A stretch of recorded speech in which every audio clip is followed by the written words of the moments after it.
Zarko bu Massis. Zarko bu Massis dugg si na ah waay xoolal lii waay Zarko gi nii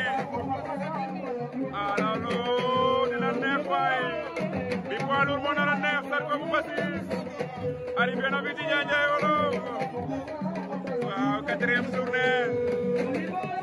ASC Sam Sam organisé ah bi lamb moo nar a neex bi lamb moo nar a am ambiance champion bi Zarko sambu si na waaye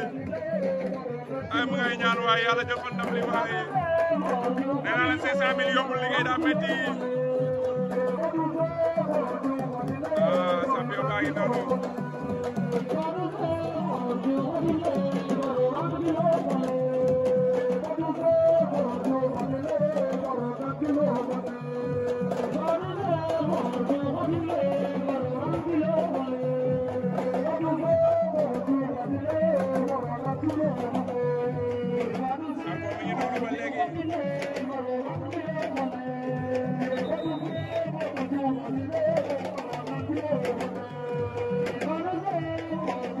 Fali Dalba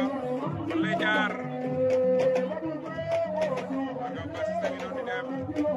Boubacar ah yaram daw na waaye xool leen li waaye tombeeg le 6 décembre 4e journée bi fii ci Ndiaye Wolof ah nee naa leen poids lourd bi tey de 500 000 francs la ñu tey ah jël leen li waaye CFA ñëw na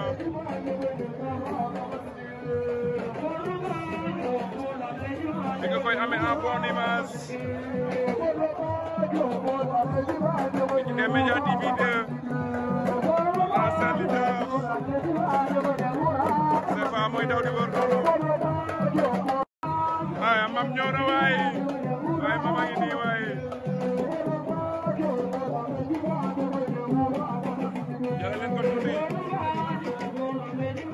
ma leen champion yi le grand champion